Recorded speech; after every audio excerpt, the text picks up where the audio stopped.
നമസ്കാരം. ഞാൻ ഡോക്ടർ ബാലാജി നാരായണസ്വാമി രാമനാഥൻ. എൻ്റെ channel NANR school of wisdom. ഇതിൽ സത്യത്തെക്കുറിച്ച് ആണ് നമ്മൾ ചർച്ച ചെയ്യുന്നത്. 1000-ഓളം പ്രഭാഷണങ്ങൾ നടത്തിയിട്ടുണ്ട്. ഞാൻ പലരോടും ചോദിക്കുന്നൊരു ചോദ്യമാണ്, എന്താണ് സത്യം? ഇനി ഞാൻ പറയുന്ന സത്യത്തിൽ എന്തെങ്കിലും എന്തായാലും പറയാം ശരിയല്ലാത്ത കാര്യം ഓരോരുത്തരുടെ ഒരു പ്രൊഫഷൻ അനുസരിച്ച് നമുക്ക് ചില എത്തിക്സും മൊറാലിറ്റിയും വേണം. അപ്പോൾ ആൾക്കാർ എന്താണ് ഈ എത്തിക്സും മൊറാലിറ്റി, നമ്മൾ ചെയ്യേണ്ടതും ചെയ്യാൻ പാടില്ലാത്തതായിട്ടുള്ള ചില കാര്യങ്ങളുണ്ട്. അത് എല്ലാ പ്രൊഫഷനിലും ഉണ്ട്. പ്രൊഫഷനിൽ മാത്രമല്ല, നമ്മൾ ജീവിതത്തിൽ ഏതൊക്കെ റോളിലാണോ, അപ്പം നമ്മൾ ഒരച്ഛൻ്റെയും അമ്മയുടെയും ഒരച്ഛനും അമ്മയും വേണമല്ലോ. അപ്പോൾ മക്കളെന്നുള്ള നിലയ്ക്കുള്ള കടമകൾ എന്ന് തുടങ്ങിയിട്ടുള്ള ഓരോ സ്റ്റെപ്പിലും നമുക്കിത് വേണം. അപ്പം ഇത് എന്താണ് സത്യം, എന്താണ് എന്ന് ഞാൻ ഇന്നലെ ഒരു സ്ഥലത്ത് പോയപ്പോൾ ഒരു DTP സെൻറ്ററിൽ ചെന്ന് DTP എടുത്ത് പൈസ കൊടുത്തതിന് ശേഷം സംസാരിച്ചപ്പം പിന്നെ എന്ത് ചെയ്യുന്നു എന്ന് എൻ്റെ അടുത്ത് ചോദിച്ചപ്പോൾ ഞാൻ പറഞ്ഞു, ഇങ്ങനെയാണ് ഇന്ന പ്രൊഫഷനുണ്ട്, എൻ്റെ പാഷൻ ഇതാണ്, സത്യത്തെക്കുറിച്ച് സംസാരിക്കുക എന്നുള്ളതാണ്. യൂട്യൂബ് ചാനലുണ്ട്. പുള്ളി എൻ്റെ അടുത്ത് ചോദിച്ച്, ഈ സത്യത്തിനെക്കുറിച്ച് സാർ സംസാരിക്കുന്നുണ്ട്, ഈ ദൈവമുണ്ടോ എന്നെൻ്റെ അടുത്ത് ചോദിച്ചു. ഞാൻ പറഞ്ഞ ദൈവമുണ്ടോ എന്നുള്ള ചോദ്യത്തിന് നമ്മൾ മനസ്സിലാക്കിയിരിക്കുന്ന, അല്ലെങ്കിൽ നമ്മളെ പഠിപ്പിച്ചിട്ടുള്ള ദൈവത്തിൻ്റെ ഡെഫിനിഷൻ തെറ്റാണ്. അങ്ങനെയുള്ളതല്ല സത്യം എന്ന് ഞാൻ പറഞ്ഞു. അപ്പം ഇത് ആൾക്കാർക്ക് താല്പര്യമില്ലാത്തൊരു സബ്ജക്റ്റാണ്. അതായത് ഒരു ക്ലാസ്സിൽ അധ്യാപകൻ്റെ ജോലി പഠിപ്പിക്കുകയാണ്, 99% കുട്ടികളുടെ ജോലി പഠിക്കാതിരിക്കുക എന്നുള്ളതാണ്. അവിടെ വന്ന് എന്തൊക്കെ ചെയ്യാൻ പറ്റുമോ അതെല്ലാം അവർ ചെയ്യും. ഇരിക്കുന്ന അധ്യാപകൻ്റെ സീറ്റിൽ ബബിൾ ഗം കൊണ്ട് വയ്ക്കുക, അധ്യാപകൻ്റെ വണ്ടിയിൽ മോശമായി എഴുതുക, ഇതൊക്കെയാണ് ഇവർ ചെയ്യുന്നത്. അതിലവർക്കൊരു പ്രത്യേക ഒരു സന്തോഷം അവർക്ക് കിട്ടുന്നുണ്ട്. അത് എൻ്റെ ഒരു പേഴ്സണൽ അനുഭവത്തിൽ ഞാൻ കുട്ടികളെ അങ്ങനെ ശിക്ഷിക്കുകയോ വഴക്ക് പറയുകയോ എൻ്റെ ക്ലാസ്സിൽ നിന്ന് ഇറക്കി വിടുകയോ ഇന്നുവരെ ചെയ്തിട്ടില്ല. അതിൻ്റെ ഒരു രീതിയല്ല. പക്ഷേ ഒരിക്കൽ എൻ്റെ വണ്ടിയുടെ പുറകിൽ നല്ല ഷാർപ്പുള്ളൊരു സാധനം ഇത് വെച്ചിട്ട് വളരെ വലിയ അക്ഷരത്തിൽ ഫക്കെന്നെഴുതി. അത് കൂട്ടക്ഷരത്തിലാണ് എഴുതിയത്. വലിയ അക്ഷരത്തിൽ ഫക്കെന്നെഴുതി, ബാക്കിൽ വലിയ അക്ഷരത്തിൽ. അപ്പം ഞാൻ ആലോചിക്കുന്ന ഒരു കാര്യം, എന്നോടത് ചെയ്തിട്ടുണ്ടെങ്കിൽ ഈ എഴുതിയ ആൾക്ക് എന്നോട് ഇഷ്ടമില്ലാത്തതുകൊണ്ടാണ്.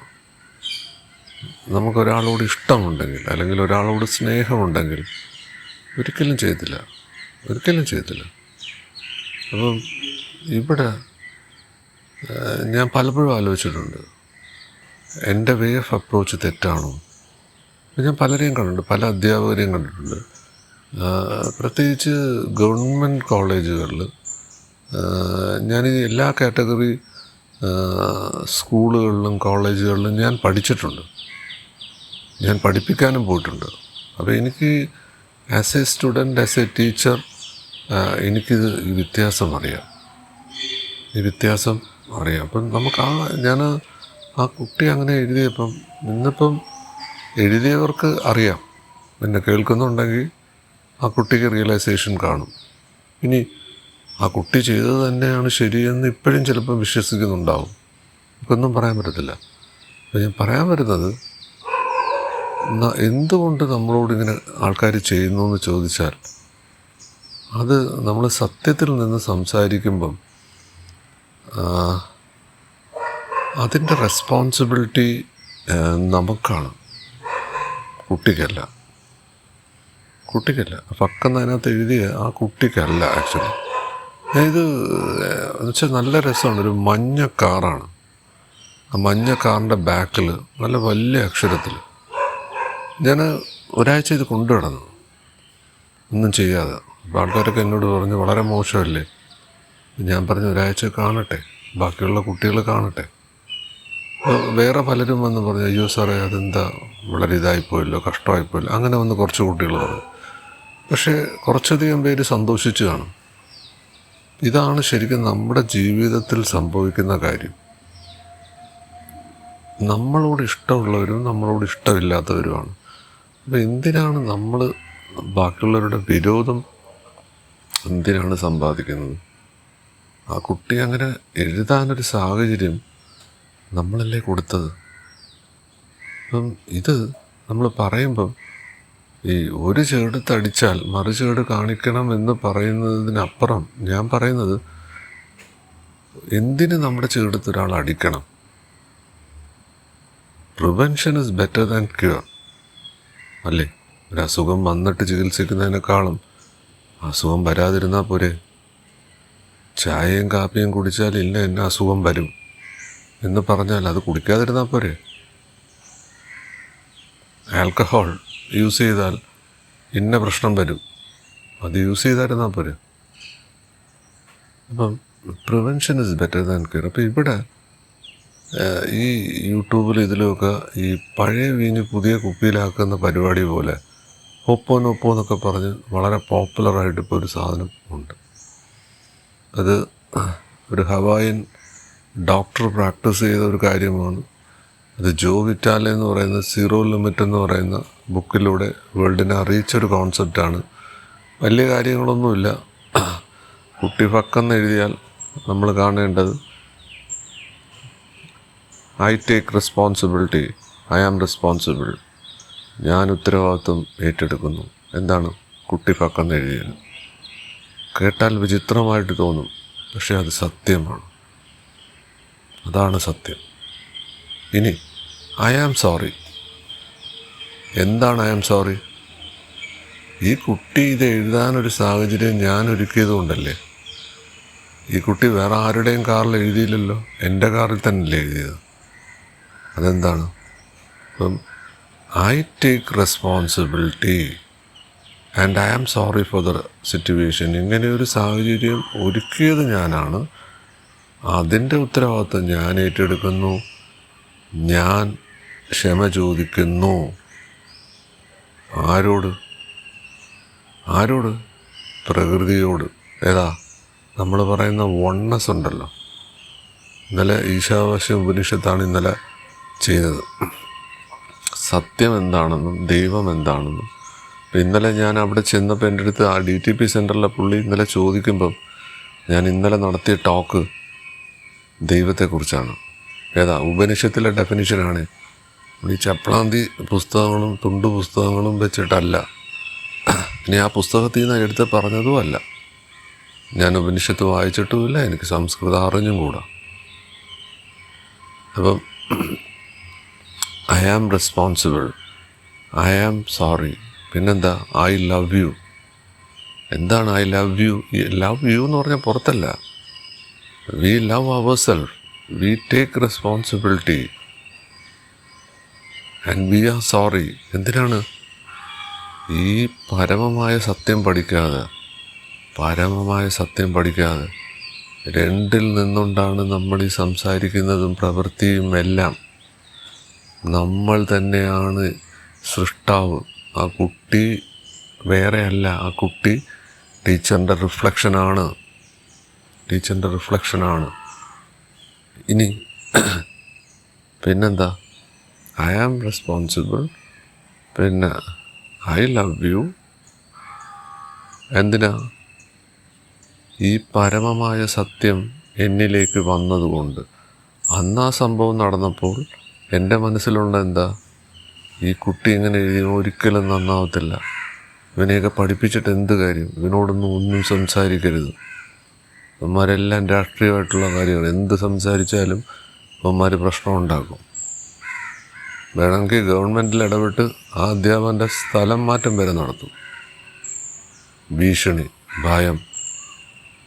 ഇനി നമ്മൾ പുറമേ പറഞ്ഞില്ലെങ്കിലും മനസ്സിലോടുന്ന റീലെന്താ? മനസ്സാ വാച കർമ്മണ നമ്മൾ സത്യത്തിൽ നിൽക്കണം. ഇപ്പം ആസ് എ ടീച്ചർ ഞാൻ സക്സസ്ഫുള്ളാണോ? ഇനി ചില അധ്യാപകരെ കണ്ടിട്ടുണ്ട്, അവർ വളരെ ചിരിച്ച് ഒന്നും പറയത്തില്ല, കുട്ടികൾക്ക് വളരെ ഇഷ്ടമാണ്. അത് എത്തിക്സും മൊറാലിറ്റിക്കും എഗെയിൻസ്റ്റ് അല്ലേ? നമ്മുടെ കുട്ടിയാണെങ്കിൽ നമ്മളത് ചെയ്യുമോ? ഇല്ല. അപ്പം നാട്ടുകാരുടെ കുട്ടിയാണെങ്കിൽ എന്തും ചെയ്യും. അപ്പം അധ്യാപകൻ്റെ റോള് ചെയ്യുന്നുണ്ടോ? അപ്പം ഇതിൽ സ്നേഹം എന്ന് പറയുന്നൊരു സാധനം ഇല്ലാതെ നമ്മൾ എത്ര നോളജബിളാണ് ആണെങ്കിലും ഔട്ട്പുട്ട് വളരെ മോശമായിരിക്കും, വളരെ മോശമായിരിക്കും. അപ്പം ഈ ഹൊപ്പോനൊപ്പോ ചെയ്ത് ലോകം മൊത്തം ട്രാൻസ്ഫോം ചെയ്യുന്നു എന്ന് പറയുമ്പോൾ അവിടെ സംഭവിക്കുന്ന അറിവിലൂടെയല്ല, അവിടെ ന്യൂറോ സയൻസാണ് വർക്ക് ചെയ്യുന്നത്. താങ്ക് യു എന്ന് നമ്മൾ പറഞ്ഞാൽ ഏത് സിറ്റുവേഷനും ഒരു കുട്ടി നമ്മുടെ വണ്ടിയിൽ, നമ്മളൊന്ന് ആലോചിച്ച് നോക്കിയൊരു മഞ്ഞ വണ്ടി, ഒരു സ്ക്രാച്ച് പോലും ഇല്ലാത്ത വണ്ടിയുടെ ബാക്കിൽ നല്ല നീളത്തിൽ, ചെറിയ അക്ഷരത്തിലൊന്നുമല്ല, നല്ല വലിപ്പത്തിലാണ് എഴുതിയത്. അന്ന് ഞാനത് ഫോട്ടോ എടുത്തില്ല. ഇന്നായിരുന്നെങ്കിൽ ഞാനൊരു പക്ഷേ അതെടുത്ത് എൻ്റെ മെമ്മറിയിൽ യൂട്യൂബിൽ സേവ് ചെയ്തിട്ടിരുന്നതിന്. കാര്യം എവിടെയെങ്കിലും ക്ലാസ് എടുക്കുമ്പം അല്ലെങ്കിൽ കുട്ടികൾക്ക് അത് കാണിച്ചു കൊടുക്കണം. ഇതാണ് ചെയ്യുന്നത്. അപ്പം നമ്മളെ പഠിപ്പിക്കുന്നത് എന്താ? മാതാ പിതാ ഗുരു ദൈവം ആണല്ലോ. ഇനി ടീച്ചേഴ്സ് എല്ലാം പറയുന്നത് നമ്മൾ കേൾക്കണം. എത്രയോ അധ്യാപകർ കുട്ടികളുടെ കൂടെ ഇരുന്ന് മദ്യപിക്കുന്നുണ്ട്. ബിവറേജസ് കോർപ്പറേഷനിൽ ക്യൂവിൽ നിന്ന് മദ്യം വാങ്ങിക്കുന്നുണ്ട് എത്രയോ പേര്. ഞാൻ ഈ അധ്യാപകരോട് ചോദിച്ചിട്ടുണ്ട്, ഇത് ചെയ്യാമോ എന്ന്. അതിനെന്താ, അതൊന്നും കുഴപ്പമില്ല. എന്ത് എത്തിക്സും മൊറാലിറ്റിയും, എന്ത് എത്തിക്സും മൊറാലിറ്റിയും. ഞാൻ അക്കാഡമി സ്റ്റാഫ് കോളേജിൽ ഒരിക്കൽ ട്രെയിനിങ്ങിന് പോയപ്പം ഞാൻ ഒരിക്കലും മറക്കാത്തൊരു കാര്യമാണ്. ഞാനൊരു ജീൻസ് എന്ന് പറഞ്ഞാൽ ഡബിൾ കളർ ജീൻസ് ഇട്ടിട്ട് അവിടെ ട്രെയിനിങ് സെഷനിൽ ക്ലാസ് എടുത്തപ്പം മോഡറേറ്റർ എൻ്റെ അടുത്ത് ചോദിച്ചൊരു ചോദ്യമുണ്ട്, ഈ ജീൻസ് നിങ്ങൾ ഇട്ടുകൊണ്ട് പോയാൽ കുട്ടികൾക്കൊരു റോങ് മെസ്സേജ് കൊടുക്കത്തില്ലേ എന്ന് എൻ്റെ അടുത്ത് ചോദിച്ചാണ്. ഇത് ചോദിക്കുന്നത് 25 years ബാക്കാണ്. ഞാനത് ആലോചിച്ചപ്പോൾ സത്യമാണ്. ഞാൻ അതിനുശേഷം ഞാൻ യൂസ് ചെയ്തിട്ടില്ല ഞാൻ എൻ്റെ കുട്ടികളുടെ ഇതിലും എനിക്കിഷ്ടപ്പെട്ടൊരു ഡ്രസ്സ് ഞാൻ അന്ന് ഉപേക്ഷിച്ചു. കാര്യം അത് തെറ്റായൊരു മെസ്സേജ് കൊടുക്കും എന്നീ മോഡറേറ്റർ പറഞ്ഞു. ഞാൻ കേട്ടു. സത്യമാണോ എനിക്കറിഞ്ഞൂടാ. നമ്മുടെ ഇന്ത്യൻ സ്റ്റാൻഡേർഡ് അനുസരിച്ച്, ഇവിടുത്തെ കൾച്ചർ അനുസരിച്ച് അതൊരു നീറ്റ് ഡ്രസ്സ് ആയിരിക്കത്തില്ലായിരിക്കും. പക്ഷെ ഞാനത് ചെയ്തെന്ന് മാത്രമല്ല, ഞാൻ പിന്നെ അത് യൂസ് ചെയ്തിട്ടില്ല. ഇപ്പം ഞാനിപ്പോൾ റെഗുലർ പ്രൊഫഷനിലില്ല, ടീഷർട്ട് യൂസ് ചെയ്തിട്ടില്ല. അപ്പം ഞാൻ പറയാൻ പറ്റുന്നൊരു കാര്യം, നമ്മൾ ചെയ്യേണ്ട ഈ എത്തിക്സും മൊറാലിറ്റിയും എന്താണ്? ഈ പല ഫോറിൻ യൂണിവേഴ്സിറ്റികളിലും ഈ പ്രൊഫസറും സ്റ്റുഡൻറ്റും ഇവിടെ ഫ്രീ സെക്സാണ്. ചില യൂണിവേഴ്സിറ്റിയിൽ അതവർ ബാൻ ചെയ്തിട്ടുണ്ട്, ചെയ്യാൻ പാടില്ല ക്യാമ്പസിൽ. അപ്പോൾ അതൊരു ഓപ്പൺ കൾച്ചറാണ് അവിടെ. അപ്പോൾ ഇവിടെയാണൊരു വിഷയം, നമ്മുടെ കുട്ടികൾ അല്ലെങ്കിൽ എന്തായിരിക്കണം, എങ്ങനെ ആയിരിക്കണം എന്ന് ഇവിടെ ഒരു കോഡ് ഓഫ് കോണ്ടാക്റ്റ് ഉണ്ട് നമ്മുടെ നാട്ടിൽ. അപ്പോൾ ഇത് ഞാൻ പറയാൻ പറ്റുന്നൊരു കാര്യം, നമ്മളെന്തായിരിക്കണം ചെയ്യേണ്ടത്, നമ്മളെ അച്ഛനമ്മയോട് എന്താ ചെയ്യേണ്ടത്, നമ്മുടെ മക്കളോട് എന്താണ് ചെയ്യേണ്ടത്, നമ്മൾ ഈ യഥാർത്ഥ അറിവ്, അതൊരു അധ്യാപകനാവണമെന്നൊന്നുമില്ല, എവിടെ ചെന്നാലും ആരോടും നമുക്ക് പകരാൻ പറ്റുന്ന ഒരു ഇൻ്റലിജൻസ് ഉണ്ട്. ഇൻ്റലിജൻസ്, ആ വാക്കിൻ്റെ ഭംഗി തന്നെ. ഈ ഒരു ചാനൽ ഇൻ്റലിജൻസ് എന്ന വാക്ക് ഒരു 10,000 തവണയെങ്കിലും ഞാൻ ഉപയോഗിച്ചതാണ്. 10,000 തവണ ഉപയോഗിച്ച് കാണും. അത് കേട്ടിട്ടുള്ളവർക്ക് എന്താണ് ഇൻ്റലിജൻസ് എന്ന് കിട്ടിയിട്ടുണ്ടോ, എന്താണ് അവർ മനസ്സിലാക്കിയെന്ന് പോലും എനിക്ക് ഐഡിയ ഇല്ല. അപ്പം ഞാൻ പറയാൻ വന്നത്, നമുക്ക് കിട്ടുന്ന സാധനങ്ങൾ നമ്മൾ അക്സെപ്റ്റ് ചെയ്യണം. കാര്യം എന്താ പറയുക, നമ്മുടെ എനർജി ഫ്രീക്വൻസി അനുസരിച്ചാണ് കാര്യങ്ങൾ നടക്കുന്നത്. എനിക്കൊരു കാര്യം നടക്കുന്നത് എൻ്റെ എനർജി ഫ്രീക്വൻസി അനുസരിച്ചിട്ടാണ്. എത്ര ഉദാഹരണങ്ങൾ വേണമെങ്കിലും പറയാം. വേറൊരാളുടെ ലൈഫിലെ ഉദാഹരണങ്ങളൊന്നും പറയണം, നമ്മൾ ഓരോരുത്തരുടെ ലൈഫിലെ ഉദാഹരണം എടുത്താൽ മതി. ഞാനിപ്പോൾ ഈ അടുത്തിടയ്ക്ക് നടന്നൊരു കാര്യമാണ്. ഒരു പഴയ ബാങ്ക്, സിൻഡിക്കേറ്റ് ബാങ്ക്, വർഷങ്ങൾക്ക് മുമ്പ് 70s തുടങ്ങിയ ഒരു അക്കൗണ്ടാണ്. അതിവർ മേർജ് ചെയ്ത് ബാങ്ക് എന്തോ കാനറ ബാങ്ക് ആക്കിയെന്ന് ലെറ്ററൊക്കെ വന്നു, കാർഡ് വന്നു. അപ്പോൾ ഒരു സെൻറ്റിമെൻ്റൽ അറ്റാച്ച്മെൻറ്റിന് എനിക്ക് ആ അക്കൗണ്ട് ഒന്ന് റിവൈവ് ചെയ്യണമായിരുന്നു. അപ്പം ഞാൻ അടുത്തുള്ള ഞാൻ താമസിക്കുന്ന അല്ലെങ്കിൽ ഞാനിപ്പോൾ ഇരിക്കുന്നതിനടുത്തുള്ള ഒരു ബാങ്കിൽ പോയി. സത്യം പറഞ്ഞാൽ 10-12 ബാങ്ക് അക്കൗണ്ട് ഓൾറെഡി ഉണ്ട്, ഒരാവശ്യവുമില്ല. ഒരു വെറും സെൻറ്റിമെൻ്റൽ അറ്റാച്ച്മെൻറ്റിന് വേണ്ടി അങ്ങനെ ആ ബ്രാഞ്ചിൽ ചെന്ന്, അപ്പം അത് ആ ബ്രാഞ്ചിൽ നിന്നൊരു 7 കിലോമീറ്റേഴ്സ് മാറിയാണ്, വണ്ടി പാർക്ക് ചെയ്യാൻ പറ്റാത്തൊരു ബ്രാഞ്ചിലാണ്. ഇങ്ങോട്ട് ട്രാൻസ്ഫർ ചെയ്യണം. ഞാൻ വളരെ സിമ്പിളായിട്ട് വിചാരിച്ചാണ് അവിടെ ചെന്നത്. വൈഫിൻ്റെ ഒരു അക്കൗണ്ട് തുടങ്ങി, ഉടനെ ആക്ടിവേറ്റ് ചെയ്തു. അങ്ങനെ അവിടെ 2-3 തവണ പോയി. അപ്പം ആ ഫസ്റ്റ് വിസിറ്റിൽ തന്നെ അവർ പറഞ്ഞു, ഇങ്ങനെ ഞാൻ പറഞ്ഞു എനിക്ക് ഹൗസിംഗ് ലോണുണ്ട്, അപ്പോൾ എവിടെയാണെന്ന് ചോദിച്ചു. ഞാൻ പറഞ്ഞു HDFC ആണെന്ന് പറഞ്ഞു. അങ്ങനെ അവർ പറഞ്ഞു ഇൻട്രസ്റ്റ് റേറ്റ് കൂടുതലായിരിക്കും, ഞങ്ങൾ ടേക്ക് ഓവർ ചെയ്യാം എന്നൊക്കെ പറഞ്ഞു. അപ്പോൾ ഈ ഹൗസിംഗ് ലോണിലൊന്നും നമ്മൾ നോക്കിയിട്ടില്ല എന്ത് ഇൻട്രസ്റ്റ് റേറ്റ്. അതിപ്പോൾ നമ്മളൊരു കാറ് വാങ്ങിച്ചാലും EMI എത്രയാണെന്ന് നോക്കും, അടയ്ക്കും, എത്ര വർഷം എന്ന് അടയ്ക്കും. അപ്പോൾ ഇവരിത് പറഞ്ഞപ്പോൾ ഞാൻ വിചാരിച്ച് എന്നാൽ പിന്നെ നോക്കാമെന്ന് പറഞ്ഞ് ഞാൻ അവിടെ പോയി സ്റ്റേറ്റ്മെൻറ്റ് എടുത്തു.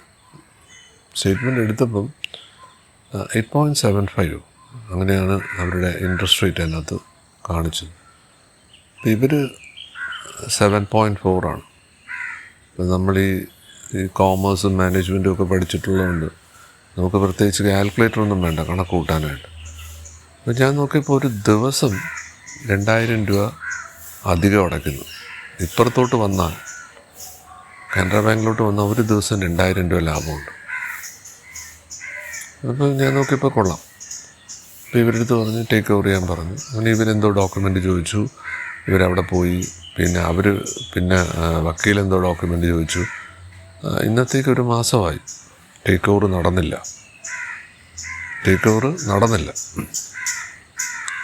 നടക്കുമായിരിക്കും, നമുക്ക് അറിഞ്ഞുകൂടാ. അതവർ ശ്രമിക്കുന്നുണ്ട്. എന്തായാലും HDFC പറഞ്ഞത് മാറിയാൽ പിന്നെയും നിങ്ങൾക്ക് നഷ്ടമാണ്, പിന്നെയും നിങ്ങൾക്ക് അധിക ചിലവ് വരും, ടേക്ക് ഓവറിന് തന്നെ ഫീസ് വരും. അത് ശരിയാണ്. ഇതിൻ്റെ ഇതെടുക്കണമെന്ന് പറഞ്ഞ് ഇപ്പോൾ തന്നെ ഓൾമോസ്റ്റ് ഒരു 15,000 റുപ്പീസ് ഈ പറയുന്ന ഡോക്യുമെൻറ്റ്സ് എടുക്കാനും മറ്റുമായിട്ട് പല തവണയായിട്ട് വക്കീലിൻ്റെ കുമസ്തനും കൊടുത്തു. ലീഗൽ ഒപ്പീനിയൻ ആക്ച്വലി നമ്മളൊരു പൈസയും കൊടുക്കേണ്ട കാര്യമില്ല, അത് ബാങ്ക് കൊടുക്കേണ്ടതാണ്. അത് കൊടുത്തു. അപ്പം ഞാൻ പിന്നെ കണക്ക് കൂട്ടിയപ്പോൾ അതിൻ്റെ തമാശ, ഇനിയിപ്പോൾ അടയ്ക്കേണ്ട EMI ടെന്യൂർ കുറവാണ്. അപ്പം ഒരു ദിവസം 2,000 രൂപ വെച്ച് അടയ്ക്കണം. 2,000 രൂപ ലാഭം കിട്ടി. EMI 2,000, മാസം 61,000 അടയ്ക്കണം. പക്ഷേ അവിടെ 17 വർഷം കൊണ്ട് തീരുന്ന ലോൺ ഇവിടെ 11 വർഷം കൊണ്ട് തീരും. അപ്പോൾ ഞാനിത് പറയാൻ പറ്റുന്നൊരു കാര്യം, ഇതേന്ന് പറഞ്ഞ് കണ്ണിൽ വെള്ളം ഒഴിച്ചിരിക്കുന്ന ആൾക്കാരുണ്ട്. ഒരു പൈസ എങ്ങനെ ലാഭിക്കാം എന്ന് ആലോചിക്കുന്നവരുണ്ട്. മറുവശത്ത് ഈ പറഞ്ഞ ഒരു എക്സാമ്പിളിൽ ഈ പൈസ എങ്ങോട്ട് പോന്നു, ആർക്ക് പോന്നു? ഒരാളങ്ങനെ അധികം പൈസ നമ്മുടെ നിന്ന് വാങ്ങിക്കാൻ പറ്റുമോ? നമ്മൾ സത്യത്തെക്കുറിച്ചല്ലേ പഠിക്കുന്നത്. അപ്പം HDFCയിൽ അധികം വാങ്ങിക്കുന്നു. അപ്പോൾ അത് എവിടെ പോകുന്നേ അധികം പൈസ? ആർക്ക് പോന്നു? അവർ ഈ പൈസ എങ്ങോട്ട് മാറ്റുന്നു? HDFC ഒരു ലിമിറ്റഡ് കമ്പനിയാണ്. ആ ബാങ്കിൻ്റെ പ്രോഫിറ്റിലേക്ക് പോകുന്നു. പല ബാങ്കുകളും നഷ്ടത്തിലാണ്. ഇനിയിപ്പോൾ അടുത്ത മാർച്ച് തൊട്ട് 4 ബാങ്കേ ഉള്ളൂ. അപ്പം ബാങ്ക് എങ്ങനെ നഷ്ടത്തിൽ വരും? അപ്പോൾ ആ പൈസ എവിടെ പോകുന്നു? അതൊക്കെ അവിടെ നിൽക്കട്ടെ. ഞാൻ പറയാൻ വരുന്നത്, ഈ നമ്മൾ ചില കാര്യങ്ങൾ അന്വേഷിച്ച് പോവുകയല്ല, നമ്മുടെ ജീവിതത്തിൽ പല കാര്യങ്ങളും നമ്മൾ അന്വേഷിച്ച് പോവുകയല്ല, നമ്മളിലേക്ക് വരികയാണ്. അത് നമ്മുടെ ഫ്രീക്വൻസിയുടെ ലെവൽ അനുസരിച്ചിട്ടാണ് ഒരു കുട്ടി നമ്മുടെ വണ്ടിയിൽ ഫക്കെന്ന് എഴുതിയതും അതല്ലെങ്കിൽ ഈ 7-8 വർഷമായിട്ട് നമ്മൾ ഇത്രയും ഇൻട്രസ്റ്റ് അധികം കൊടുക്കുകയും ഇപ്പം ഞാൻ പലരോടും ചോദിച്ചു. അപ്പോൾ അവർ പറഞ്ഞ് അത് പലപ്പോഴും ഇൻട്രസ്റ്റ് റേറ്റ് കുറയും കൂടും ഇങ്ങനെ പല അഭിപ്രായം പറഞ്ഞു. തെറ്റാണ്. ഞാൻ പലരോടും പറയും, നിങ്ങൾക്ക് ഹൗസിംഗ് ലോൺ ഉണ്ടെങ്കിൽ നിങ്ങളതിൻ്റെ പ്രിൻ്റ് എടുത്ത് നോക്കുക, മറ്റ് ബാങ്കിൽ ചോദിക്കുക, പൈസ ലാഭിക്കണമെങ്കിൽ എവിടെ കുറവുണ്ടോ അവരെ കൊണ്ട് ടേക്ക് ഓവർ ചെയ്യുക. അപ്പം ഇതാണ് ഞാൻ പറയാൻ വരുന്നത്. ഈ ഇൻ്റലിജൻസ് എന്താണെന്ന് ചോദിച്ചാൽ എൻ്റെ ഒരു ഹൗസിംഗ് ലോണിൻ്റെ ഇഷ്യൂ ആണ് ഞാൻ പറയുന്നത്. ഇനി കാർ ലോണ് ഓരോന്നോരോന്നും നമ്മൾ എടുത്ത് നോക്കിക്കഴിഞ്ഞാൽ എല്ലാ സ്ഥലത്തും നമ്മളെ പൈസ പോകുന്നുണ്ട്. ഇൻഷുറൻസ്, കാറിൻ്റെ ഇൻഷുറൻസ്. ഞാൻ ഇതിൻ്റെ പേഴ്സണൽ ലൈഫ് എക്സ്പീരിയൻസാണ് പറയുന്നത്, ഇൻ്റലിജൻസുമായിട്ട് കണക്ട് ചെയ്ത്. ഒരു കാർ ഇറക്കുന്നതിന് കാർ ഷോറൂമിൽ അവർ പറഞ്ഞ ഇൻഷുറൻസ് 60,000 റുപ്പീസാണ്, 60,000 രൂപയാണ് പറഞ്ഞത്. അത് ഞാൻ അവിടെ ഇരുന്നുകൊണ്ട് ഓൺലൈനിൽ സെയിം ഇത് എടുത്തത് 24,000 ആണ്. ഇത്ര ഡിഫറൻസ് വരുമോ എന്ന് ചോദിച്ചാൽ അപ്പോൾ അവർ പറയും ഇല്ല ഇവിടെ തന്നെ എടുക്കണം. ഞാൻ എടുക്കത്തില്ല. 1-2 കാറുകൾ ഞാൻ ഡിമാൻഡുള്ള കാറുകൾ വാങ്ങിച്ചതേ ഇല്ല. കാര്യം എന്താ, ഇൻഷുറൻസ് അവരുടെ എടുക്കണം. വലിയ 10-20 ലക്ഷം രൂപ എടുത്ത് വാങ്ങിക്കുമ്പം ആൾക്കാർ 20,000 രൂപ ചെറിയ എമൗണ്ട് അല്ലേ? അല്ല. ഇപ്പം ഒരു ഹൗസിംഗ് ലോണിലായാലും ഒരു ഇൻഷുറൻസിലാണെങ്കിലും എന്തിലും നമ്മൾ അഡീഷണൽ ഇൻകം ഉണ്ടാക്കേണ്ട കാര്യമില്ല. നമ്മൾ ശ്രദ്ധിച്ചാൽ, എൻ്റെ സ്റ്റുഡൻസിനോട് പറയുന്നതാണ്, ഈ മാനേജ്മെൻറ്റ് സ്റ്റുഡൻസിനോടും കോമേഴ്സ് സ്റ്റുഡൻസിനോടും ഒക്കെ ഞാൻ എല്ലാവരോടും പറയുന്നൊരു കാര്യമാണ്. നമ്മുടെ ലൈഫിൽ നമ്മൾ ഓരോരുത്തരും ചിലവാക്കുന്ന പൈസയിൽ ഒരു 50% പൈസ നമ്മൾ അധികം കൊടുക്കുകയാണ്. അത് എത്ര ഉദാഹരണം ഞാൻ പറയാം. കഴിഞ്ഞ ദിവസം ഒരു പമ്പിൽ ചെന്നപ്പം 1 ലിറ്ററിന് 1 രൂപ ലാഭം. 1 ലിറ്ററിന് 1 രൂപ ലാഭം. അപ്പോൾ ആൾക്കാർ വിചാരിക്കും 1 രൂപയല്ലേ ലാഭം. ഒരു ഫുൾ ടാങ്ക് അടിക്കുമ്പം 50 ലിറ്ററാണ്. 50 രൂപ ലാഭമല്ലേ? ആരെങ്കിലും നമുക്ക് 50 രൂപ വെറുതെ തരുമോ? പക്ഷെ എങ്ങനെയായി ലാഭം? ആപ്പ് ഡൗൺലോഡ് ചെയ്യണം, എന്നിട്ട് ആപ്പിൽ പൈസ ഇട്ട് ആപ്പ് വഴി നമ്മൾ അടക്കണം. അപ്പം 1 ലിറ്റർ അടിച്ചാലും 1 രൂപ ലാഭമുണ്ട്. 1 രൂപ നമുക്ക് ആരെങ്കിലും നമുക്ക് തരുമോ? ഇല്ല. അപ്പം ഇനി ഇതാണ് അടുത്തത് ചായയും കോഫിയും 5 രൂപയ്ക്ക് കുടിക്കാം. ഇന്നും 5 രൂപയ്ക്ക് കിട്ടുന്ന സ്ഥലമുണ്ട്. ഇതേ സാധനം തന്നെ 15 രൂപയ്ക്ക് വിൽക്കുന്ന കടകളുണ്ട്. റോഡ് സൈഡ് ഷോപ്സാണ് ഞാൻ പറയുന്നത്. ഇനി ഒരു 5 സ്റ്റാറിൽ ചെന്ന് ഒരു 300 രൂപ ആവും, അല്ലെ 270 രൂപ ആവും. പോട്ടെ, ഒരു 300 രൂപ ആവും. സ്റ്റാർബക്സിൽ ചെന്നാൽ നമുക്ക് 350 കുടിക്കാം, 500 കുടിക്കാം. സംഭവം കോഫിയാണ്.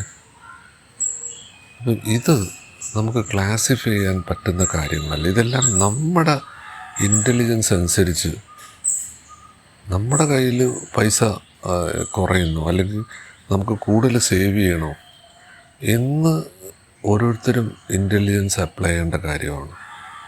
നമുക്കൊരിക്കലും ഒരാളും നമ്മുടെ അടുത്ത് അതൊരു കാറ് വാങ്ങിക്കാൻ ചെന്നാൽ പോലും അയാളുടെ പ്രോഡക്റ്റ് അയാൾ തള്ളത്തുള്ളൂ. പക്ഷേ നമ്മുടെ റിക്വയർമെൻറ്റ് എന്താണെന്ന് നമ്മൾ മനസ്സിലാക്കാതെ എന്ത് സാധനം പർച്ചേസ് ചെയ്താലും നമുക്ക് സാറ്റിസ്ഫാക്ഷൻ കിട്ടത്തില്ല. പക്ഷേ നമുക്ക് ഇഷ്ടപ്പെട്ടൊരു സാധനം വാങ്ങിച്ചു നോക്കി എത്ര അധികം കൊടുത്താലും, കാര്യം എനിക്ക് ആ ഫ്ലാറ്റ് ഭയങ്കര ഇഷ്ടമാണ്.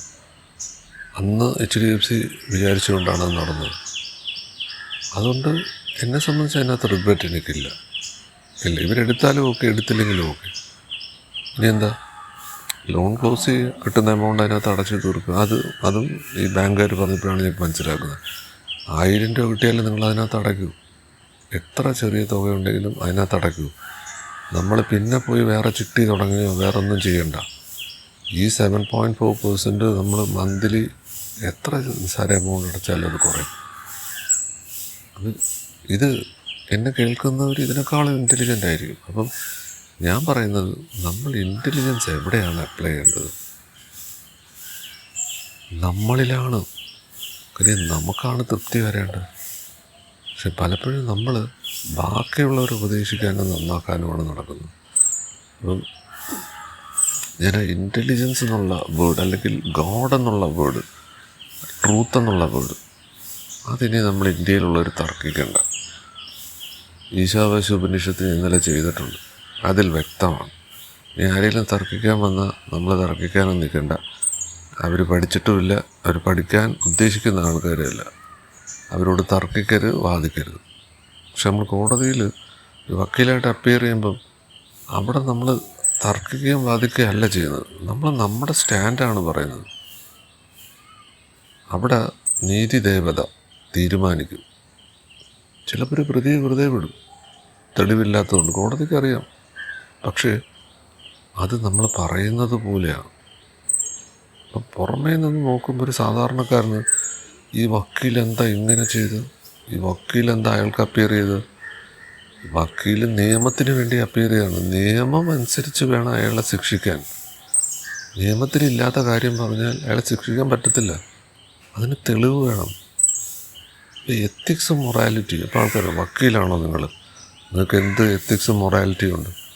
ഞാൻ നിരന്തരം പറയുന്നൊരു കാര്യമാണ്. ഞാൻ എൻ്റെ വണ്ടികളിൽ ഇന്ന് വരെ 30-32 വർഷമായി ലീഗൽ പ്രൊഫഷനിൽ വന്നിട്ട്. ടീച്ചിങ് പ്രൊഫഷൻ ഒരു 30 വർഷം ഉണ്ടായിരുന്നു. ഞാൻ സ്റ്റിക്കർ ഒട്ടിച്ചിട്ടില്ല. കാര്യം എൻ്റെ സീനിയർ സ്റ്റിക്കറോ ബോർഡോ വെച്ചിട്ടില്ല. കൊല്ലത്ത് ഒരു വക്കീൽ ഗുമസ്തൻ്റെ മോനായിരുന്നു. പിൽക്കാലത്ത് വലിയ വക്കീലായിരുന്നു കൊല്ലത്ത്. ഞാൻ ആ വക്കീലിൻ്റെ കൂടെയായിരുന്നു. അപ്പം അതാണ് ഒരു ഗുരു എന്ന് പറയുന്നത്. ഞാൻ ആ ആളെ കണ്ടാ പഠിച്ചത്. ഏതെങ്കിലും ഒരു വക്കീലിന് അങ്ങനെ പ്രൊഫഷനിൽ വരാൻ പറ്റുമോ? എൻ്റെ സീനിയറിന് പറ്റി, എനിക്ക് പറ്റി. വേറൊരാൾക്ക് പറ്റുമോ? ആർക്കും പറ്റും. ജാട ഉണ്ടോ, സ്റ്റിക്കർ ഒട്ടിച്ചുകൊണ്ടോ, ഇത് വെച്ചുകൊണ്ടോ ഒന്നുമല്ല. അതേത് പ്രൊഫഷനിലും വലിയ വിവരമില്ലാത്തവരും പല പ്രൊഫഷനിലും എക്സൽ ചെയ്യുന്നുണ്ട്. അതൊക്കെ നമുക്ക് പറയാൻ പറ്റുന്നതിനപ്പുറത്തുള്ളൊരു ഇൻ്റലിജൻസ് വർക്ക് ചെയ്യുന്നുണ്ട് അവിടെയൊക്കെ. അപ്പം ഞാൻ ഇന്ന് വേ ഓഫ് ദി ഡിസൈപ്പിൾ എന്ന് പറഞ്ഞിട്ട് ക്ലാര എം കോഡ് തിയോസഫിയുടെ ഒരു ബുക്കാണ്. ഒരു പഴയ ബുക്കാണ്. ഞാൻ വെറുതെ എൻ്റെ ലൈബ്രറിയിൽ നിന്ന് എടുത്തതാണ്. അപ്പം അതിൽ കുറേ ടോപ്പിക്കുകൾ കൊടുത്തിട്ടുണ്ട്. സ്പിരിച്വൽ ടോപ്പിക്സാണ്. അപ്പം ഞാൻ വെറുതെ ഒന്ന് തുറന്നപ്പോൾ അതിനകത്ത് ഇൻ്റലിജൻസ് എന്ന് പറഞ്ഞൊരു ടോപ്പിക്ക് കൊടുത്തിട്ടുണ്ട്. ഇത് പണ്ടെപ്പോഴോ വായിച്ചതാണ്. എനിക്ക് ഇതിൻ്റെ കണ്ടൻറ്റ് എന്താണെന്ന് പോലും അറിയത്തില്ല. പിന്നെ നമ്മൾ ഇത്രയും നേരം ഇൻ്റലിജൻസ് എന്നൊക്കെ പറഞ്ഞത് ഇതുമായിട്ട് എന്തെങ്കിലും ബന്ധമുണ്ടോ എന്ന് നമുക്കൊന്ന് നോക്കാം. ഇതിൽ പറയുന്നത് 2 steps on the golden stairs. ഞാൻ ചെയ്തിട്ടുണ്ട്. തിയോസഫിക്ക് ഗോൾഡൻ സ്റ്റേഴ്സ് ഉണ്ട്. അതിൽ ഒരു സ്റ്റെയറിൽ പറയുന്നത് എന്താണ് ഗോൾഡൻ സ്റ്റെയർ എന്നും എന്തൊക്കെയാണെന്നും എൻ്റെ ചാനലിൽ അത് നോക്കുക, കേട്ട് നോക്കുക, അല്ലെങ്കിൽ യൂട്യൂബിൽ അടിച്ച് നോക്കുക. അതിലൊന്ന് an open mind, an eager intellect എന്നാണ് പറഞ്ഞിരിക്കുന്നത്. അപ്പോൾ അവിടെ ഇൻ്റലക്റ്റ് എന്നുള്ള വേർഡ് യൂസ് ചെയ്തിട്ടുണ്ട്. ഇനി no man who is hidebound in his ideas can be an occultist. ഈ ഒക്കൾട്ടിസം എന്നുള്ള വാക്ക് നമ്മൾ പല രീതിയിൽ ഈ ചാനലിൽ പറഞ്ഞിട്ടുണ്ട്. മലയാളത്തിൽ പറഞ്ഞാൽ ഗുപ്തവിദ്യ.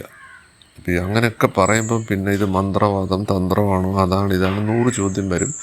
അതുകൊണ്ട് വാട്ട് ഈസ് ഒക്കൾട്ടിസം എന്ന് വ്യക്തമായി ഈ ചാനലിൽ പറഞ്ഞിട്ടുണ്ട്. അത് കേട്ട് നോക്കുക. He must be open on all sides. അതാണ് നമ്മൾ നിരന്തരം പറയുന്നത്. 4 മതിൽ കെട്ടിയിട്ട് എനിക്കെല്ലാം അറിയാം എന്ന് പറഞ്ഞ് അതിനകത്ത് ഇരിക്കരുത്. I have already mentioned how shells or hardened rims to the human radiation or aura are formed by set ideas and egoistic interest. നമ്മൾ കണ്ടീഷൻ മൈൻഡിൽ നമ്മളൊരു മതിൽ കെട്ടിയിരിക്കുന്നത്. ഇവിടെ ഓറ എന്ന് പറയുന്ന വാക്കാണ് യൂസ് ചെയ്യുന്നത്. കാര്യം സ്പിരിച്വാലിറ്റിയിൽ നമുക്കറിയാം ഓറ എന്താണെന്ന് വെച്ചാൽ ജീസസ് ക്രൈസ്റ്റിനെ നോക്കുമ്പോൾ ജീസസ് ക്രൈസ്റ്റിൻ്റെ തലയ്ക്ക് ചുറ്റും ഇങ്ങനൊരു വെട്ടം കാണും. ഇപ്പം നമ്മൾ ഈ ഹീലിംഗ് ഒക്കെ പഠിക്കുമ്പം നമുക്കും കാണാൻ പറ്റും, ഒരു ഓറ കാണാൻ പറ്റും. ഈവൻ പുസ്തകത്തിന് ഓറയുണ്ട്, എല്ലാത്തിനും ഓറയുണ്ട്. എനർജിയാണ്. ആ എനർജി നമുക്ക് എന്തെന്ന് പറയുന്നത് ക്യാമറകളിൽ പകർത്താം. ഇന്ന് അതിന് സ്പെഷ്യലൈസ് ക്യാമറ ഉണ്ട്. നമ്മുടെ കണ്ണുകളുകൊണ്ട് നമുക്ക് കാണാൻ പറ്റും. അപ്പോൾ അതിനകത്ത് ഓറ പറയുന്നുണ്ട്, any prejudice, even if it does not produce a hardening of the aura, renders a man in that respect at least total insensitive.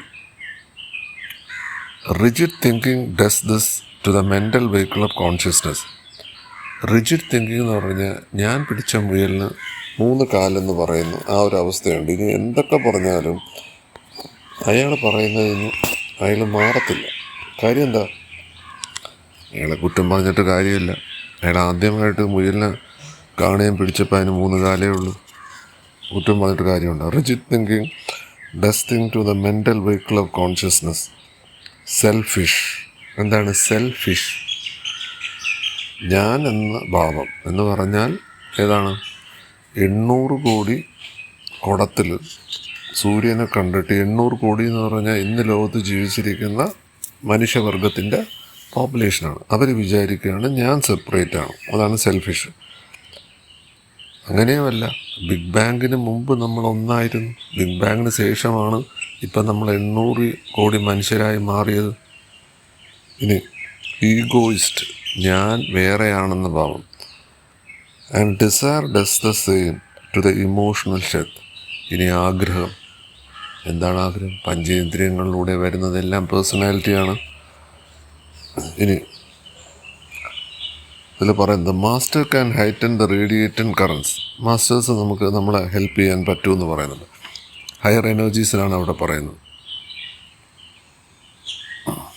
ഇനി ഇതിനകത്ത് അറേബ്യൻ നൈറ്റ്സിൽ റിച്ചാർഡ് ബർട്ടൺ പറഞ്ഞിട്ടുള്ള do what thy manhood abides thee do from none but self respect applause. He noblest lives and noblest dies. Who makes and keeps a self made laws. ഇതാണ് നമ്മൾ തുടക്കം. എത്തിക്സും മൊറാലിറ്റിയും. നമ്മൾ ചെയ്യേണ്ടത് എന്താണൊരു നോബ്ലസ്റ്റ് ലൈഫ്? നോബിളായിട്ടുള്ളൊരു ലൈഫ് എന്താണൊരു നോബിൾ ഡെത്ത് എന്താണ്? അറേബ്യൻ നൈറ്റ്സിനകത്ത് അത് പറയുന്നുണ്ട്. ഇനി ഇത് തന്നെ തിയോസഫിയുടെ ബൈബിൾ എന്ന് അവകാശപ്പെടുകയും ഇന്നും പലരും വായിക്കാൻ ശ്രമിച്ചിട്ട് ഒരു സ്ഥലത്തും ചർച്ച ചെയ്യാത്തതും എന്താണെന്നൊരു ചക്കയും മാങ്ങയും പിടിയില്ലാത്ത കുരുടന്മാർ ആനയെ കണ്ടതുപോലെ ഉള്ള കാര്യങ്ങളാണ് സീക്രട്ട് ഡോക്ടറിനെ കുറിച്ച് പല ലോഡ്ജുകളും പല തിയോസഫിസ്റ്റുകളോടും ഞാൻ ചോദിച്ചപ്പോൾ എനിക്ക് മനസ്സിലാക്കാൻ സാധിച്ചത്. ഇനി എന്താണ് ഈ ഓഥർ പറയുന്നതെന്ന് നോക്കാം. Compare this with the words of HPP madam Blavatsky. എവിടെയാണ്? The secret doctrine, where she tells us that the perfect man is not made by another. ഒരാളെ പെർഫെക്റ്റ് ആക്കുന്നത് മറ്റൊരാളല്ല എന്ന് പറഞ്ഞാൽ ഇപ്പം നമ്മൾ സെപ്പറേഷനിലാണ്. മറ്റൊരു പുസ്തകം, മറ്റൊരു ഗുരു, മറ്റൊരാൾ. ആ ആൾ എന്നെ നന്നാക്കണം, അല്ലെങ്കിൽ ഞാൻ നന്നാണ്, ആ ആൾ നന്നല്ല. But become so by self induced. പിന്നെ എന്താ ചെയ്യേണ്ടത്? By self induced and self initiated efforts. എന്താണ് എഫേർട്ട്? അതും പറഞ്ഞിട്ടുണ്ട്. എഫേർട്ട് എടുത്താൽ കിട്ടത്തില്ല. അപ്പോൾ ഇവിടെ എഫേർട്ട് എന്നൊരു വേർഡ് യൂസ് ചെയ്യും. ഈ വാക്കുകളെല്ലാം നമ്മൾ തന്നെ അനലൈസ് ചെയ്യണം.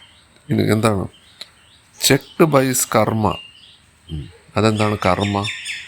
മുൻജന്മങ്ങളിലെല്ലാം നമ്മൾ പരീക്ഷയ്ക്ക് എഴുതിയ മാർക്കാണ് ഇപ്പം നമ്മൾ അനുഭവിക്കുന്നത് എന്ന് പറഞ്ഞാൽ കയ്യിൽ പൈസ ഇല്ലെങ്കിൽ പോയ ജന്മങ്ങൾ പൈസയോട് റെസ്പെക്റ്റ് കാണിച്ചിട്ടില്ല എന്ന് ഓരോ കാര്യവും കിട്ടുന്നതും കിട്ടാത്തതുമെല്ലാം കർമ്മയ്ക്ക്. അപ്പം ഞാൻ സ്ഥിരം പറയുന്നൊരു കാര്യമുണ്ട്, നമുക്ക് രാജാവാകാം, കർമ്മയുടെ രാജാവാകാം, അല്ലെങ്കിൽ അടിമയാവാം.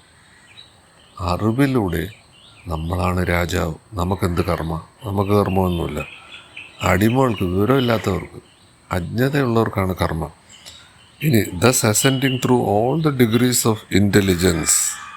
അതാണ് all degrees of intelligence from lowest to the highest manas. അവിടെ ഈ ലോവർ മനസ്സും ഹയർ മനസ്സിനെ കുറിച്ച്, ലോവർ മൈൻഡും ഹയർ മൈൻഡിനെ കുറിച്ചുള്ളൊരു ക്ലാസിഫിക്കേഷനുണ്ട്. അതിനെക്കുറിച്ചാണ്, ഇതാണ് സീക്രട്ട് ഡോക്ടറിൽ പറഞ്ഞിട്ടുള്ളത്. ഇനി സീക്രട്ട് ഡോക്ടറിൽ തന്നെ പിന്നെയും പറഞ്ഞിട്ടുണ്ട്. She describe the process of forming this bridge or medium of communication between the lower and the higher mind. അപ്പം മൈൻഡ് ലോവറും ഹയറും ഉണ്ടെങ്കിൽ നമുക്ക് എങ്ങനെ പ്രോഗ്രസ് ചെയ്യാൻ പറ്റും എന്നുള്ളതിനെക്കുറിച്ച് അതിനകത്ത് പറയുന്നത് the manas may be pictured as an upper triangle connected with the lower by a thin line which binds the two together. This antahkarana the path of bridge of communication. ഏത് കമ്മ്യൂണിക്കേഷൻ? പുറത്ത് കമ്മ്യൂണിക്കേഷൻ അല്ല, നമ്മുടെ തന്നെ ലോവർ മൈൻഡും higher മൈൻഡും, which serves as a link between the personal being whose physical brain is under the sway of the lower mind. ഇപ്പം നമ്മൾ എന്തിൻ്റെ പിടുത്തത്തിൽ? ആ ലോവർ മൈൻഡിലാണ്. ആൻഡ് ദ സ്പിരിച്വൽ ഈഗോ, ഈഗോയുടെയൊക്കെ ഈ ക്യാപിറ്റലാണ്. The spiritual ego, the divine man, അതാണ് ഡിവൈൻ മാൻ. സീക്രട്ട് ഡോക്ടറിൻ്റെ തേർഡ് ഇതിനകത്ത് 511 പേജിലാണ് ഇത് പറയുന്നത്. ഇനി intelligence is not the same thing at intellectualism. അതെന്താണ് ഇൻ്റലക്ച്വലിസവും ഇൻ്റലിജൻസും? സാധാരണ നമ്മൾ നോളജും ഇൻ്റലിജൻസും പറഞ്ഞിട്ടുണ്ട്, ഇൻ്റലക്റ്റും ഇൻ്റലിജൻസും പറഞ്ഞിട്ടുണ്ട്. ഇനി ഇൻ്റലിജൻസും ഇൻ്റലിജലിസം എന്താണ്? ഇൻ്റലക്ച്വലിസം എന്ന് പറഞ്ഞാൽ അതായി മാറുക എന്നുള്ളതായിരിക്കാം. ഇൻ്റലിജൻസ് ആ കോൺസെപ്റ്റ് ആയിരിക്കും. നോക്കാം നമുക്ക്. An intellectual man means who has amassed a great many facts as them methodically arranged in his mind and can bring him forward when required in speech or writing. ഇപ്പം നമ്മൾ ചെയ്യുന്നത് പോലെ നമ്മൾ ട്രൂത്തിനെ കുറിച്ച് സംസാരിക്കുന്നു. ഇതെല്ലാം ഇതിൽ പറയുന്നത് ഇൻ്റലക്ച്വൽ മാൻ എന്നാണ് പറയുന്നത്. ഇനി but sometimes clever people of this type can be amazingly stupid എന്ന് പറഞ്ഞാൽ നേരത്തെ പറഞ്ഞ കണക്കാണ്. നമ്മൾ വലിയ ഇൻ്റലിജൻസ് ഒക്കെ അപ്ലൈ ചെയ്യാണ്, പക്ഷേ നമ്മുടെ പേഴ്സണൽ ലൈഫിൽ നമ്മൾ വിവരക്കേടാണ് ചെയ്യുന്നതെങ്കിൽ the intellect grows by comparison. അവിടെ എന്താ സംഭവിക്കുന്നത്? ഇത് ഡെവലപ്പ് ചെയ്യുന്നത് എങ്ങനെയാണ്? കമ്പാരിസണിലാണ്. അവൻ ചീത്ത, നമ്മൾ നല്ലത്, അല്ലെങ്കിൽ നമുക്ക് വേറൊരാളെ പോലെ ആവാൻ പറ്റിയില്ല, അതാണ് comparison. The intelligence by seeking the underlying and unifying principles and laws. ഇവിടെ എല്ലാം ചില നിയമങ്ങളുണ്ട്. എന്ത് നിയമം? Intelligence brings about lucidity which the master കേജ് പറയുന്നുണ്ട്. എന്താണ്? Is no gift. അത് ഗിഫ്റ്റല്ല. എന്താണ് ഗിഫ്റ്റ്? നമുക്ക് വേറൊരാൾ സമ്മാനം തരുന്നതാണ് ഗിഫ്റ്റ്, അല്ലെങ്കിൽ നമ്മൾ സമ്മാനമായിട്ട് കൊടുക്കുന്ന. No gift but a universal possibility. അതൊരു യൂണിവേഴ്സൽ പോസിബിലിറ്റിയാണ്. ആർക്കാണ്? Common to all. Page number 4. അത് എല്ലാവർക്കും കോമൺ ആണ്. ഇതാണ് നമ്മൾ പറഞ്ഞുകൊണ്ടിരിക്കുന്നത്. ആ കുടത്തിൽ 800 കോടി കുടം, 800 കോടി എന്ന് പറഞ്ഞാൽ നമ്മൾ ഉൾപ്പെടെ ഉള്ള മനുഷ്യ പോപ്പുലേഷനിൽ ആ യഥാർത്ഥത്തിൽ റിഫ്ലക്റ്റ് ചെയ്യുന്ന ചൈതന്യമാണ് സത്യം. ഇപ്പം ഇൻ്റലക്ട് മാൻ എന്നൊക്കെ പറയുന്നത് നമുക്കിങ്ങനെ കാണാം. തിയറിയും പ്രാക്ടീസും. A trained methodical mind is a great asset in a man's life. It is dependent, strengthened and increased by study thinking, and this is reflected upon the brain which also develops.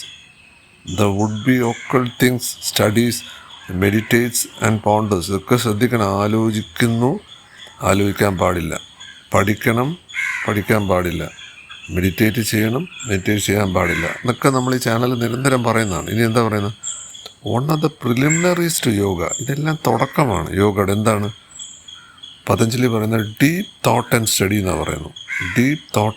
Study എന്നാണ് പറയുന്നത്. ഇനി masters cage സെന്നറ്റിന് അയച്ചിട്ടുള്ള ലെറ്ററിൽ പറയുന്നത് every thought of man upon being evolve passes into the inner world and becomes an active entity by associating itself. തോട്ടിനെ കുറിച്ച് പറയുകയാണ്. എന്താണ് ഇത്? ഒക്കൾട്ട് വേൾഡ് എന്ന് പറയുന്ന ബുക്കിലാണ് ഇത് പറയുന്നത്. അത് നമ്മളിവിടെ പറഞ്ഞിട്ടുണ്ട്. നമ്മുടെ ചിന്തകളാണ്, നമ്മളാണ് അത്. ഈശ നമ്മളാണ്. അപ്പം നമ്മുടെ ചിന്തകൾ ഇലക്ട്രോ മാഗ്നറ്റിക്കാണ്. ഇത് നിരന്തരം നമ്മൾ ഈ ചാനലിൽ പറയുന്നത്. നമ്മളെ ചിന്തകളിലൂടെയാണ് ഈ ലോകം, നമ്മളെന്ന് ഉദ്ദേശിക്കുന്നത് ഈ 800 കോടി ആൾക്കാരുടെയും ചിന്തകളുടെ റിസൾട്ടാണ് ഈ ലോകത്ത് ഇന്ന് നമ്മൾ കാണുന്നത്. അതാണ് violence is not outside, violence is inside എന്ന് പറയുന്നത്. ഇനി ഇത് കഴിഞ്ഞ് തിയോസഫിസ്റ്റ് എന്ന് പറയുന്ന ജേണൽ ഓഗസ്റ്റ് 1889 പേജ് 63 പറയുന്നത്, ഇതിൻ്റെ മെയിൻ റിക്വയർമെൻ്റ് എന്താണ്? The main requirement four acquiring self knowledge is pure love. അങ്ങനെയാണ്. ലവും പ്യുവർ ലവും ഉണ്ടോ? ഇതൊക്കെ നമ്മൾ പറയാൻ വേണ്ടി പറയുന്നതാണ്. എന്താണെന്ന് നോക്കാം. Love has nothing to do with sentimentality or possessive emotion. അതായത് നമ്മുടെ 5 സെൻസസിലൂടെ വരുന്നത് ലവ് അല്ല. നമ്മുടെ മക്കളെ സ്നേഹിക്കുന്നു, നമ്മുടെ അച്ഛനെ സ്നേഹിക്കുന്നു, നമ്മുടെ അമ്മയെ സ്നേഹിക്കുന്നു. എന്തുകൊണ്ട് അയൽക്കാരനെ സ്നേഹിക്കുന്നില്ല? അത് ലവ് അല്ല. ലവ് ആണെങ്കിൽ എല്ലാ ജീവജാലങ്ങളും ഒരേപോലെ ഇരിക്കും. ഇനി indeed most sentimental people are selfish and cruel. You cannot talk about love, says Krishnamurti. കൃഷ്ണമൂർത്തിയെ കോട്ട് ചെയ്തിട്ടുണ്ട്. അത് തിയോസഫിയിലൊരു ഗംഭീര സാധനമാണ്. ഉപനിഷത്തിനെ കോട്ട് ചെയ്യും, ഭഗവത്ഗീതയെ കോട്ട് ചെയ്യും, സീക്രട്ട് ഡോക്ടറിൻ കോട്ട് ചെയ്യും, കൃഷ്ണമൂർത്തിയെ കോട്ട് ചെയ്യും. കാര്യം കൃഷ്ണമൂർത്തിയാണല്ലോ വേൾഡ് ടീച്ചർ എന്ന് റേറ്റ് ചെയ്തിരിക്കുന്നത് beyond theosophy. For it is a state of being. അതൊരു സ്റ്റേറ്റ് ഓഫ് ബീയിങ് ആണ്, ഒരു അവസ്ഥയാണ്. അതെന്താണ് ഒരു അവസ്ഥ എന്ന് പറഞ്ഞാൽ? നമ്മൾ അതിലാണ്. അല്ല, മീൻ വെള്ളത്തിലിരുന്നുകൊണ്ട് വെള്ളത്തിനെ അന്വേഷിക്കുന്ന പോലെയാണ്. നമ്മുടെ കണ്ണാടിയിൽ മുഖം കാണാൻ പറ്റാത്ത കണ്ണാടിയുടെ കുഴപ്പമല്ല, നമുക്ക് വിവരമില്ലാത്തതുകൊണ്ടാണ്, അജ്ഞതയുള്ളതുകൊണ്ടാണ്. പര അപര, real unreal, those who know and those who do not know. അത് വിവേക ചൂടാമണിയിലും അറ്റ് ദ ഫീറ്റ് ഓഫ് മാസ്റ്ററിലും അങ്ങനെയാണ് പറയുന്നത്. ഇനി മാസ്റ്റർ DK എന്താ പറയുന്നത്? ലവ് നമുക്കറിയാം ഈസോർട്ടിക്കലി, അത് അറിഞ്ഞുകൂടാത്തവർ അട്ടവും പഠിക്കണം. And in reality is perspective understanding. Understanding അതൊരു സ്ഥിരം വാക്കാണ് ജിദ്ദു കൃഷ്ണമൂർത്തിയുടെ എല്ലാവരും. നമുക്കില്ലാത്തത് അണ്ടർസ്റ്റാൻഡിങ് ആണ്. പുസ്തകം നോക്കി വായിച്ച് പഠിക്കുകയും കാണാതെ പറയുന്നതും അല്ല അണ്ടർസ്റ്റാൻഡിങ്. ഇനി സാക്ഷാൽ ആനി ബെസന്റ് എന്താ പറയുന്നത്? To quote Annie Besant once more, love is greater than intelligence. അപ്പം ഇൻ്റലിജൻസ് ആണോ വലുത്, ലവ് ആണോ വലുത്? ഇത് കഴിഞ്ഞ ദിവസം പറഞ്ഞ കണക്ക് നിയമമാണോ വലുത്, ഭരണഘടനയാണോ വലുത്? ഇനി അതുമല്ല സോഷ്യൽ ജസ്റ്റിസ് ആണോ വലുതെന്ന് ചോദിക്കുന്നത് പോലെ ജസ്റ്റിസ് ആണോ, കോൺസ്റ്റിറ്റ്യൂഷൻ ആണോ, ലോ ആണോ വലുതെന്ന് വെച്ചാൽ നമ്മൾ ജസ്റ്റിസ് എന്ന് പറയേണ്ടി വരും. പക്ഷെ എന്താ ഫോളോ ചെയ്യേണ്ടത്? കോൺസ്റ്റിറ്റ്യൂഷനാണ്. ഇതിൽ കോൺഫ്ലിക്റ്റ് ഉണ്ടെന്ന് തോന്നും, ഇല്ല. അതാണ് നമ്മൾ സ്പിരിച്വലി സത്യത്തിൻ്റെ വഴികളിലേക്ക് പോകുമ്പോൾ സാധാരണ ആൾക്കാർ പറയുന്നതും പ്രാക്ടീസ് ചെയ്യുന്നതും അല്ല അവിടെ നമ്മൾ ചെയ്യേണ്ടത്. Love is greater than intelligence. Annie Besant ആണേ പറയുന്നത്. ആണോ? സത്യമാണോ? സത്യമാണ്. Love is greater than intelligence and the love nature and the divine nature are so closely blended. എന്താണ് ഈ ലവ് നേച്ചർ? എന്താണ് ലവ്? സ്നേഹം, പ്രേമം. ഡിവൈൻ നേച്ചർ അതെന്താണ്? നേരത്തെ പറഞ്ഞ കണക്ക് നമ്മളതാണ്. Divine nature are so closely blended that the man who loves his brother, അതാണ് നേരത്തെ പറഞ്ഞത്. മക്കളെ സ്നേഹിക്കുന്നത് കൊണ്ടോ, ഭാര്യയും ഭർത്താവും സ്നേഹിക്കുന്നത് കൊണ്ടോ, ലവറിനെ സ്നേഹിക്കുന്നത് കൊണ്ടോ, അച്ഛനമ്മയെ സ്നേഹിക്കുന്നത് കൊണ്ടോ അല്ല. Who loves his brother will not be long ere he loves God. അതാണ് all Indians are my brothers and sisters.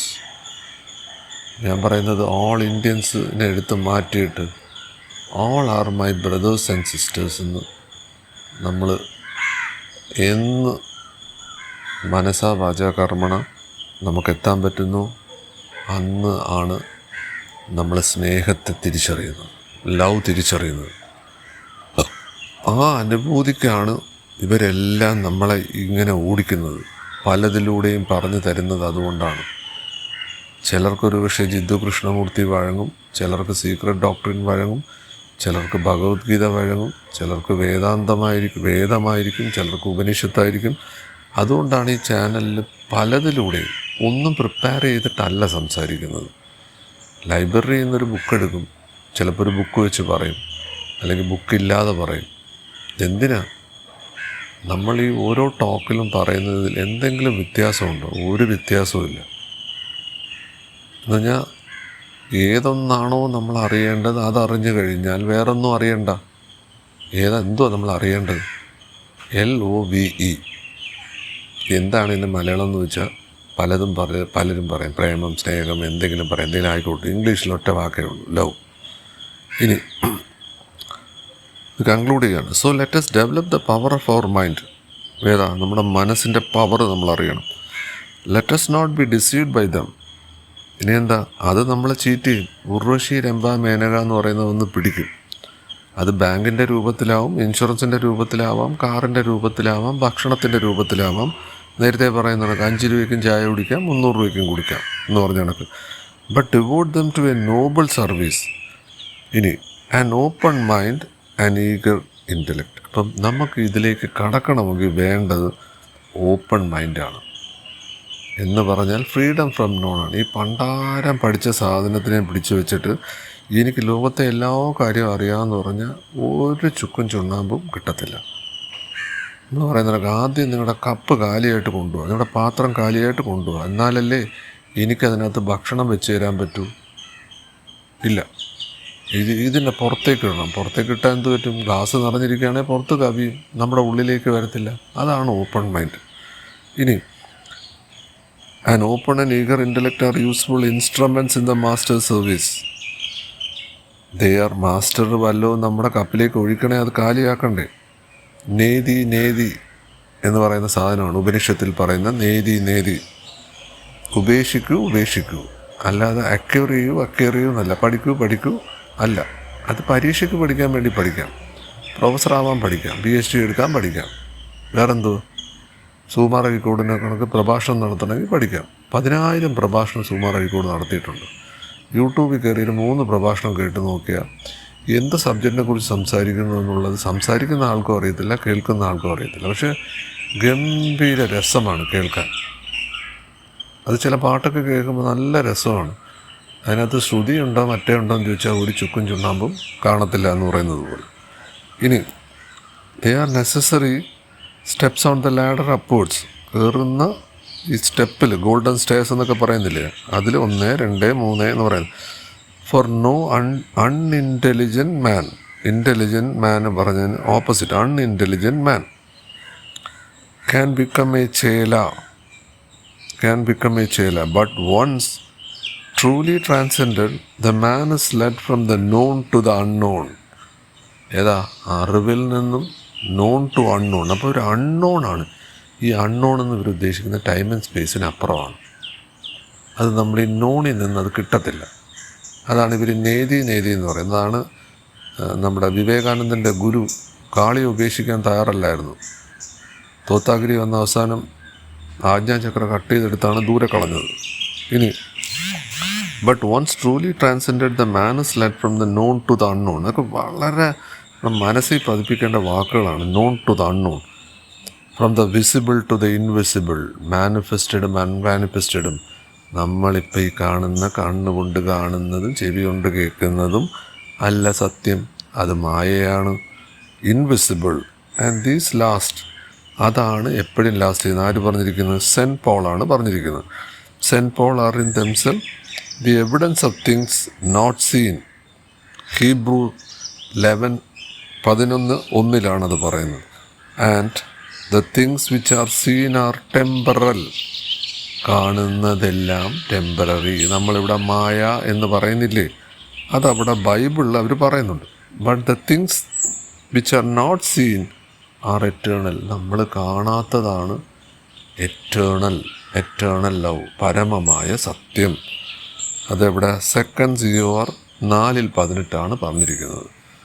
ഇത് ഞാനൊരു തിയോസഫിക്കൽ ബുക്ക് എടുത്തു എന്ന് മാത്രമേ ഉള്ളൂ. ഇന്ന് ഈ പുസ്തകം എടുക്കണമെന്ന് വിചാരിച്ചതുമല്ല. ഞാൻ എസൻസ് ഓഫ് ഉപനിഷത്ത് എന്നൊരു ബുക്കുണ്ടായിരുന്നു, അത് തപ്പി നോക്കിയിട്ട് കിട്ടിയില്ല. അപ്പം ഇത് കയ്യിൽ വന്നു, അതെടുത്തു. അപ്പോൾ ഇൻ്റലിജൻസ് നമ്മൾ പല സ്ഥലത്തും പറഞ്ഞിട്ടുണ്ട്. തിയോസഫി ആംഗിളിലല്ല ആര് പറഞ്ഞാലും സത്യം ഒന്നേ ഉള്ളൂ. അതിൽ ഇൻ്റലിജൻസ് എന്ന് പറയുന്ന വാക്ക്, ഇൻ്റലക്റ്റ് എന്ന് പറയുന്ന വാക്ക്, ഇന്ന് ഇൻ്റലക്ച്വലിസം എന്നൊരു വാക്കുകൂടെ അതിനകത്ത് അഡീഷണൽ. ഇതെല്ലാം വാക്കുകൾ കൊണ്ടുള്ളൊരു കസർത്താണ്. ഒരേ ടോപ്പിക്ക് സുകുമാർ അഴീക്കോട് സംസാരിക്കുന്നതും നമ്മൾ സംസാരിക്കുന്നതും 5 പേര് സംസാരിച്ച ടോപ്പിക് ഒന്നാണ്. പക്ഷേ ഇതിലെ യഥാർത്ഥ കണ്ടൻറ്റ് ആരിലാണെന്ന് വെച്ചാൽ മധുരമായി സംസാരിക്കുന്നവരിലല്ല. പോപ്പുലർ സിനിമയല്ല നല്ല സിനിമ എന്ന് പറയുന്നത് പോലെയാണ്. ആൾക്കാർക്ക്, ക്രൗഡിന് വേണ്ടതല്ല നമ്മൾ ഫോളോ ചെയ്യേണ്ടത്. അപ്പം ഞാൻ ഇൻ്റലിജൻസാണ് ഇന്ന് പറയാൻ ഉദ്ദേശിച്ചത്. ഇൻ്റലിജൻസ് എന്നല്ല, ട്രൂത്താണ്. അപ്പോൾ എന്താണ് ട്രൂത്തെന്ന് പിന്നെയും പറയുകയാണ്, പല രീതിയിൽ പറയുകയാണ്. കാര്യം നമ്മളത് മാത്രമേ സ്പ്രെഡ് ചെയ്യുന്നുള്ളൂ. അതിന് താഴോട്ടുള്ളതൊന്നും നമ്മൾ പറയുന്നില്ല. ഈ അന്വേഷണത്തിൽ നമുക്ക് പ്രോഗ്രസ് ചെയ്യാം. അപ്പോൾ ആൾക്കാർ പറഞ്ഞു, നിങ്ങളിത് എവിടെ അവസാനിപ്പിക്കും? നമ്മളെല്ലാം അതിലേക്ക് കടക്കുമ്പം പിന്നെ സൈലൻസ് അല്ലേ, പിന്നൊന്നും പറയണ്ട, പിന്നെ നമ്മൾ തന്നെയല്ലേ സത്യം, പിന്നെ വേറെ ഇല്ലല്ലോ. ഞാൻ സംസാരിക്കാനും വേറൊരാൾ കേൾക്കാനും ഇല്ലല്ലോ. വിവേകാനന്ദന് അവസാനമല്ലേ അത് പറയേണ്ടി വന്നോളൂ. പക്ഷേ ഇപ്പോഴും ചിക്കാഗോ സ്പീച്ചും കൊണ്ട് നടക്കുകയാണ് ആൾക്കാർ. അപ്പം സബ്സ്ക്രൈബ് ചെയ്യാത്തവർ സബ്സ്ക്രൈബ് ചെയ്യുക. ആർക്കെങ്കിലും ഇതുകൊണ്ട് പ്രയോജനം ഉണ്ടെങ്കിൽ അവർക്ക് ഷെയർ ചെയ്യുക. Thank you.